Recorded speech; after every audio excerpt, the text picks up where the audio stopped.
रचना शरीर स्टार्ट करते हैं। अल्टीमेट रचना शरीर बुक से। शरीर रचना का जो सिलेबस है आयुर्वेदिक सिलेबस, वो कोई बहुत बड़ा सिलेबस नहीं है, बहुत ही ज़्यादा ब्रीफ में है। ठीक है, और उसमें भी एक अगर आप संख्या शरीर को छोड़ दो, सपोज करो अगर संख्या शरीर को छोड़ दो, तो बाकी जितने भी पॉइंट है वो इधर उधर कवर होते हैं। जैसे एम्ब्रियोलॉजी आता है, आयुर्वेदिक एम्ब्रियोलॉजी, गर्भ के सभी चीज़ें भाव, तो ये सब स्त्री प्रसूति में भी चले जाते हैं। प्रकृति वाली बातें सब क्रिया शरीर में चली जाती हैं।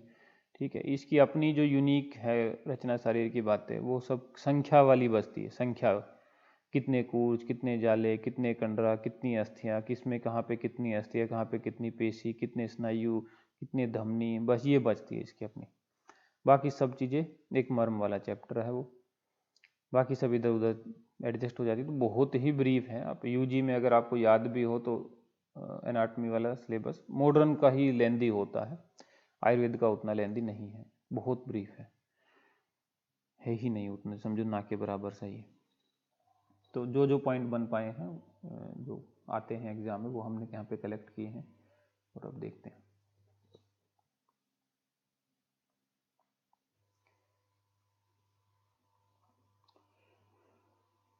शारीर स्थान जब हम पढ़ने जा रहे हैं शारीर रचना, तो कौन सी ऐसी किसी एक पर्टिकुलर संहिता की बहुत तारीफ की गई है, शारीर जहाँ तक कंसर्न है उसको श्रेष्ठ माना जाता है, तो कौन सी संहिता है? ठीक है, तो सुश्रुत संहिता है, और सुश्रुत संहिता का शारीर स्थान जो है वो श्रेष्ठ माना जाता है। ठीक है, निदाने माधव श्रेष्ठ है। ठीक है, निदान स्थान में माधव को श्रेष्ठ कहा गया है। सूत्र स्थाने तो वाग्भट्ट है, वाग्भट्ट का सूत्र स्थान श्रेष्ठ है। शारीरे सुश्रुत श्रेष्ठ है, शारीर में सुश्रुत श्रेष्ठ है, सुश्रुत का शारीर स्थान श्रेष्ठ है। चरकस्तु चिकित्सित है, चिकित्सा में चरक स्थान, चरक संहिता की जो चिकित्सा स्थान है उसका कोई मुकाबला नहीं है।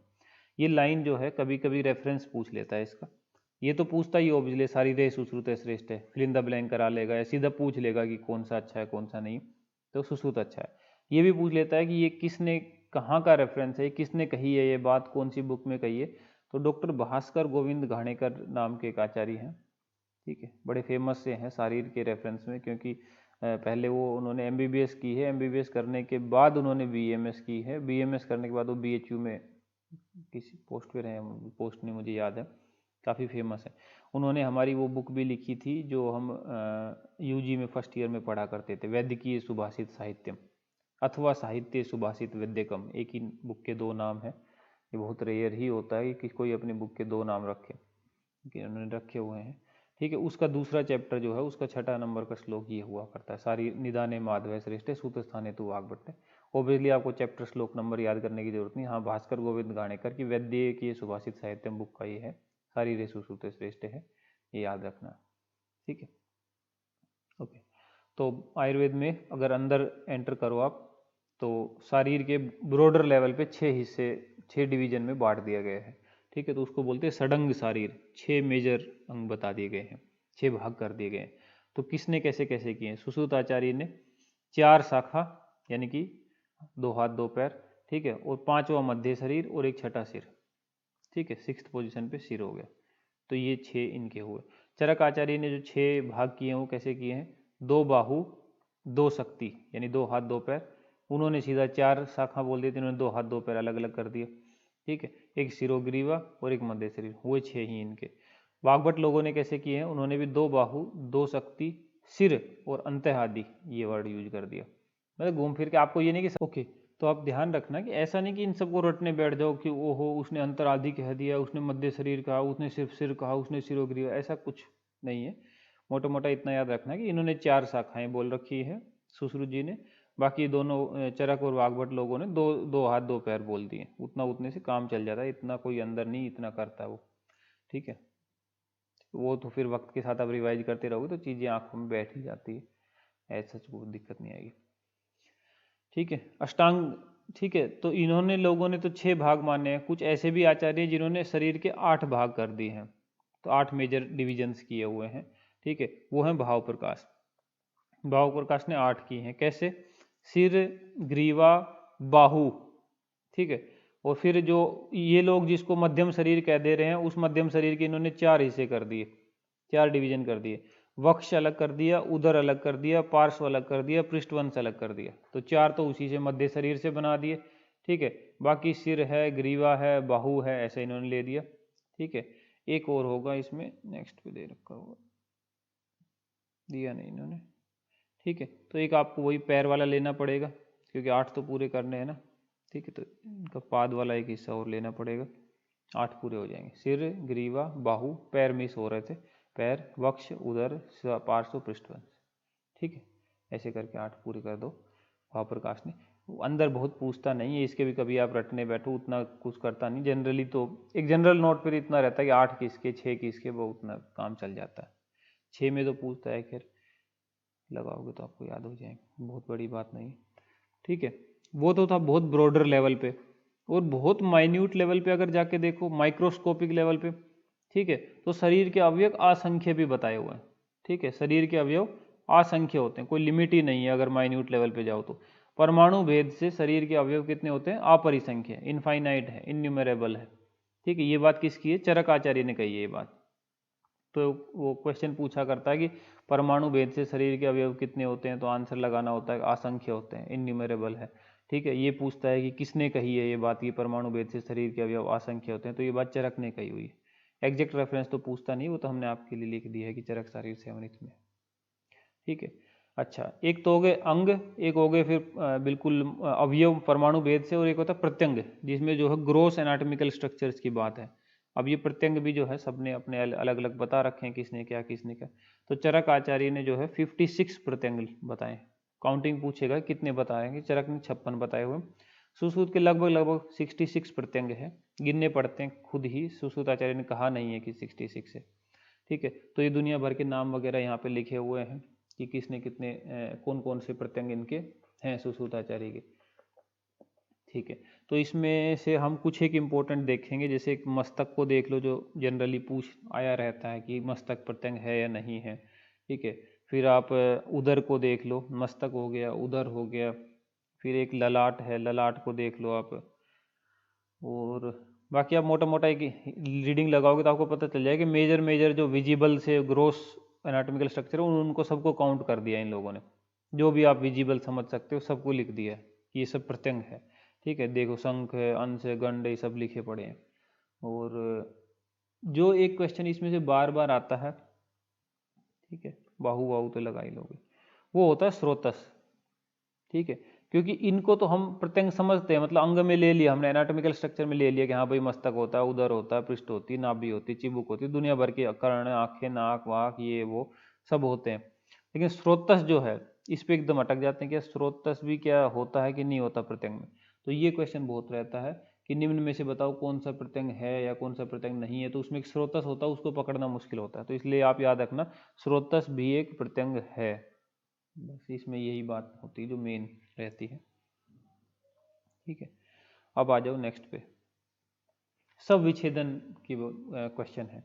क्वेश्चन सब विच्छेदन पे भी पूछे जाते हैं, सब विच्छेदन पे, ठीक है। प्रिजर्वेशन ऑफ डेड बॉडी पे, डाइसेक्शन पे, ऑब्जर्वेशन पे, कि किस आचार्य ने मृत, जैसे क्वेश्चन कई एंगल से, सब विच्छेदन किस आचार्य ने बताया पहली बार, या कौन सा ऐसा आचार्य जिसने पहली बार मृत शरीर पे अध्ययन भी करवाया अपने स्टूडेंट्स को, या मृत शरीर पे अध्ययन करने को बोला है। तो सुश्रुत वो आचार्य हैं जिन्होंने मृत शरीर पे अध्ययन करने को बोला है, मतलब कि सब विच्छेदन जो है डाइसेक्शन की सहमति दी है, करने को बोला है। तो रेफरेंस याद रखना इसका, सुश्रुत शारीर चैप्टर नंबर 5 में ये आया है सब विच्छेदन, ठीक है। तो सब विच्छेदन का सर्वप्रथम वर्णन कहाँ है, सुश्रुत आचार्य में है। ध्यान रखना इसको, उससे कंफ्यूजन मत कर देना पोस्टमार्टम से। पोस्टमार्टम होता है मृत्यु के मृत्योत्तर परीक्षण, हिंदी में बोलते हैं, कहीं कहीं मिलेगा मृत्यु उत्तर परीक्षण। पोस्टमार्टम का तो एम ही दूसरा होता है, उसका एम होता है कि मतलब किस वजह से कोज ऑफ डेथ का पता लगाना, ठीक है। तो डेड बॉडी वो परीक्षा करते हैं, वो अलग चीज हो गई। वो जो है चाणक्य की है, कौटिल्य की देन है। पोस्टमार्टम का वर्णन जो है मृत्यु उत्तर शव परीक्षण है, मृत्यु उत्तर परीक्षण या सिर्फ पोस्टमार्टम, वो कौटिल्य चाणक्य जो है उसने पहली बार इंट्रोड्यूस किया है इंडियन उसमें, ठीक है। ये सुश्रुत का सब विच्छेदन है, दोनों में फर्क है। तो सुश्रुत आचार्य ने फिर बताया भी है कि अब हर तरह की डेड बॉडी तो नहीं ले ली जाएगी, जो सही होगी, जिससे पढ़ाया जा सकता है बच्चों को, जिससे पढ़ के उनको नॉलेज मिले, अप्लाई कर सके, वही ली जाएगी। तो कैसा सब ग्रहण करे और फिर उसको कैसे सुरक्षित रखा जाएगा। तो 100 वर्ष की से कम की एज का होना चाहिए उसको, जो भी आप लोगे डेड बॉडी, वो 100 वर्ष से कम की एज की होनी चाहिए। ठीक है। निसृष्ट आंत्र पुरीसम, उसके आंत्र से जो है पुरीस वुरीस जो है ये सब निकाल दिया होना चाहिए। ऐसा नहीं कि अंदर सब भरा हुआ है।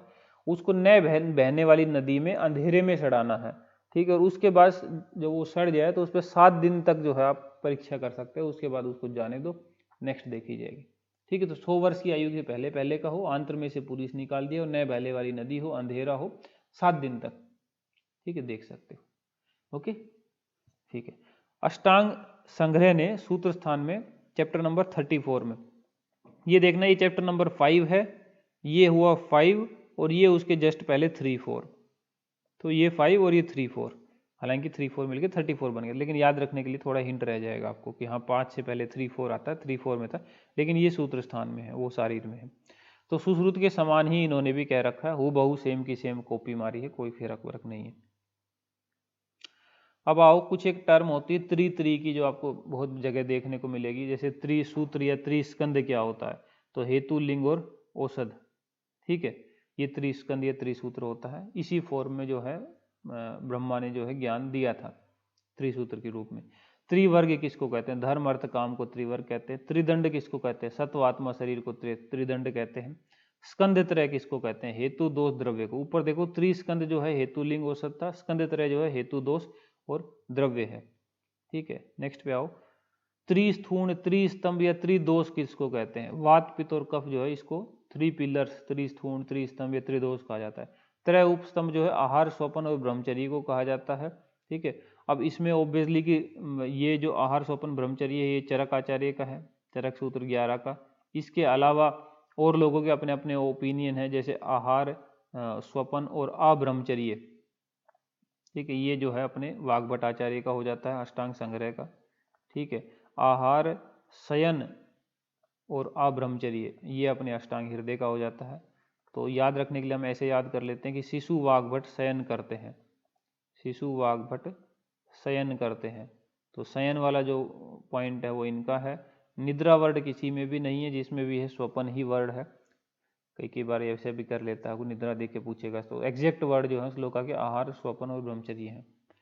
चरक वाग्भट दोनों की लिख ली हमने।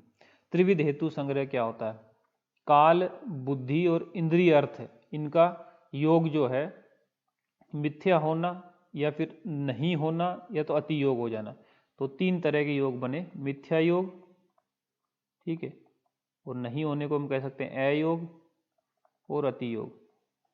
ठीक है, तो ये त्रिविध हेतु संग्रह में आ जाता है, काल, बुद्धि, इंद्रिय अर्थ का मिथ्या योग, अयोग और अति योग।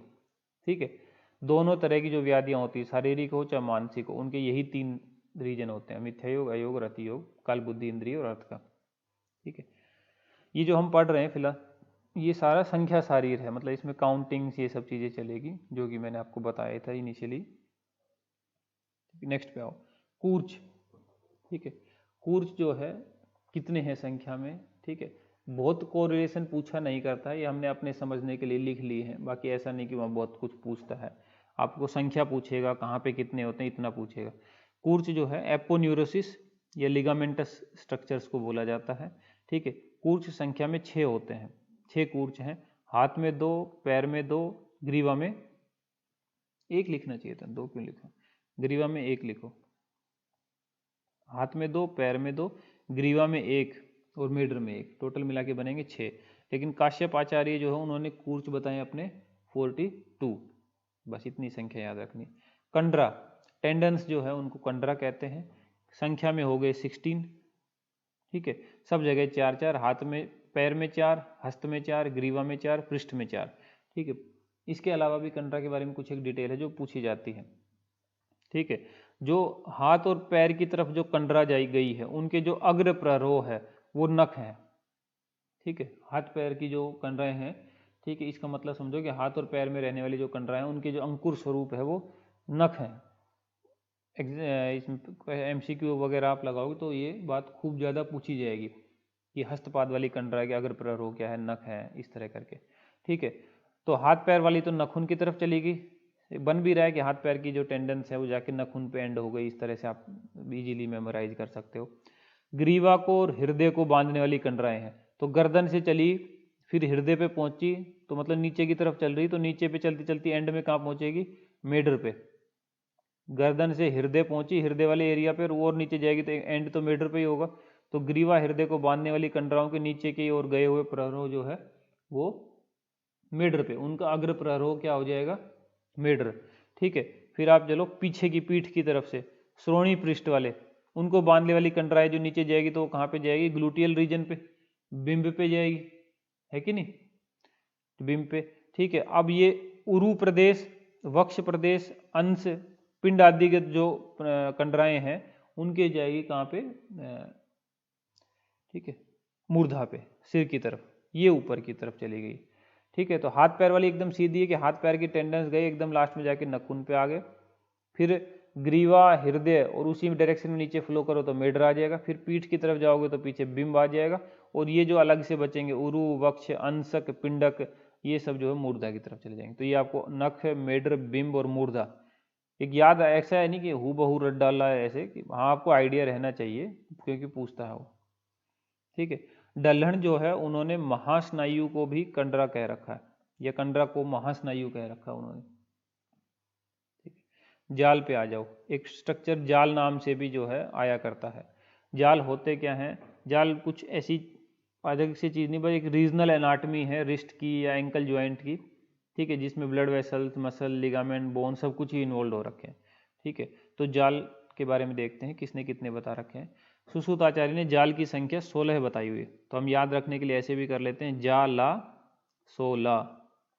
ठीक है, जाला 16, तो जाला जो है कितने हैं, 16, 16 है, 16 है, 16 हिंदी में बोला जाता है ना। कहाँ कहाँ पे है 16, मांस पे 4, सिरा पे 4, स्नायु पे 4 और अस्थि पे 4। ठीक है, मांस, सिरा, स्नायु और अस्थि सब पे 4 4 है। अच्छा, ये जाले फिर करते क्या है, इनका काम क्या है, तो ये मणिबंध गुल्फ है। ठीक है, मणिबंध वही रिस्ट ज्वाइंट हो गया, गुल्फ एंकल ज्वाइंट हो गया। मणिबंध गुल्फ संश्रितानी परस्पर निबद्धानी परस्पर गवाक्षितानी चयति, एक दूसरे में लगे हुए से पूरी एक नेटवर्क सा बनाया हुआ, पूरे शरीर को मतलब ऐसे ही ढके से रहते हैं, तो मतलब वही समझो कि एक नेटवर्क है, ब्लड वेसल, नर्व, लिगामेंट, इन सब की का जो रीजनली आपके रिस्ट ज्वाइंट, एंकल ज्वाइंट इन पे प्रेजेंट है। तो मणिबंध गुल्फ संस्कृत है, ये जाले एक दूसरे में लगे हुए हैं और गवाक्षित निविदित ऐसे सब चीज़ें हैं। ठीक है, परस्पर निबद्धानी परस्पर संश्लिष्टानी, एक वर्ड और होना चाहिए इसमें, परस्पर निबद्धानी परस्पर संश्लिष्टानी वर्ड और होना चाहिए, और फिर आना था परस्पर गवाक्षितानी परस्पर संश्लिष्टानी।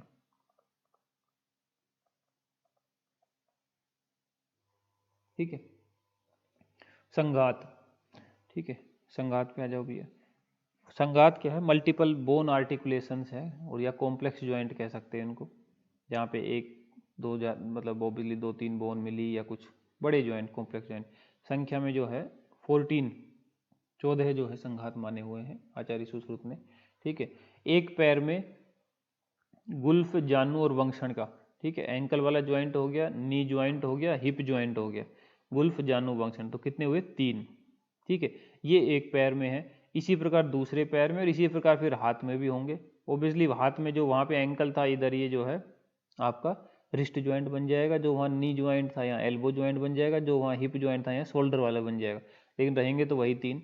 तो इसको तरह मिला के एक पैर में जो 3 है, दूसरे पैर में 3 और हाथों में भी 3 3, तो 3 4 जा 12, तो टोटल जो है 12 हो जाएंगे ये शाखाओं में, फिर एक त्रिक वाला और एक सिर वाला। ठीक है, इस तरह करके 12, 13 और ये 14, टोटल 14 जो है 14 संघात हो जाएंगे। सीमंत, सीमंत सूचर्स ऑफ स्केलेटन भी कह सकते हैं उनको, संख्या में ये भी 14 ही है। ठीक है, अस्थि संघात के समान ही है ये भी हूबहू। ठीक है, सीमंत की संख्या वाग्भट ने लेकिन जो है वो 18 मान रखी है। ठीक है, उन्होंने सिरे कपाल में एक की बजाय जो है 5 मान लिए हैं, जैसे सिर में एक ही था ना, ऊपर संघात में देखो तो सिर एक ही था, तो सुश्रुत आचार्य ने सीमंत भी उसमें सिर में एक ही लिया, लेकिन इन्होंने सिर में जो है 5 ले लिए, 5 सीमंत ले लिए, तो उस वजह से जो है एक तो पहले से था 5 अब लिए है 5, अब 5 कर दिए कि तो 4 एक्स्ट्रा हो गए ना, तो 14 + 4 जो है 18 हो गए, बाकी सब सुश्रुत के जैसा ही है इनका भी। रज्जू, रज्जू रस्सी को कहते हैं। तो रज्जू जो है कोर्ड लाइक स्ट्रक्चर होते हैं, similar to erector spinae muscle present on both sides of vertebral structure. ठीक है, रज्जू जो है संख्या में 4 मानी गई है। ठीक है, ये जो है पृष्ठवंश के दोनों ओर होती है, 2 अभ्यंतर होती है, 2 बाह्य होती है और पेशियों को बांध के रखती है, पेशी निबंधन के लिए होती है। तो बस ये पॉइंट्स हैं जो आपको याद रखने हैं। ठीक है, धीरे धीरे करके आप 1-2 बार रिवीजन करोगे तो याद हो जाएंगे आपको। जैसे कंडरा 16 है, जाला 16 है, 6 कूर्च हैं, 4 रज्जू हैं, संघात 14 है, ये सीमंत 14 है, कहाँ कहाँ पे हैं, क्या क्या फंक्शन है, सब याद हो जाएंगे। ठीक है, सेवनी पे आओ। सेवनी संख्या में 7 मानी गई है। तो सेवनी और 7 बिल्कुल मिलते जुलते वर्ड हैं, तो ये तो आपको याद रह ही जाना चाहिए। सेवनी और 7 कहाँ कहाँ पे है? सिर पे 5 है। ठीक है, एक जीवा में हो गई। ठीक है, और एक मेडर वाली सेफ वाली हो गई। ठीक है, तो स्कल के सूचर्स जो हैं वो 5, जीवा वाला जो एक इन्फीरियर सरफेस पे दिखता है रेफे टाइप का वो 1, और सेफ पे भी ऐसे ही जो रेफे टाइप का दिखता है बिलो सरफेस ऑफ पीनस पे वो 1 हो गया। टोटल मिला के 7 सेवनियाँ हो गई। ठीक है, प्राणायतन, प्राणायतन नाम से जिसकी जो भी टर्म आई है संख्या सबकी 10 ही आई है। प्राणायतन को जीवित धाम या जीवितायन भी कहा गया है, ये इसी के पर्याय हो जाते हैं। ठीक है, किसने कितने प्राणायतन माने हैं वो आप देखते हैं और कहाँ कहाँ पे कैसे कैसे माने हुए हैं, क्योंकि ये सब प्राणायतन के क्वेश्चन तो आपको खूब ही मिलने वाले हैं।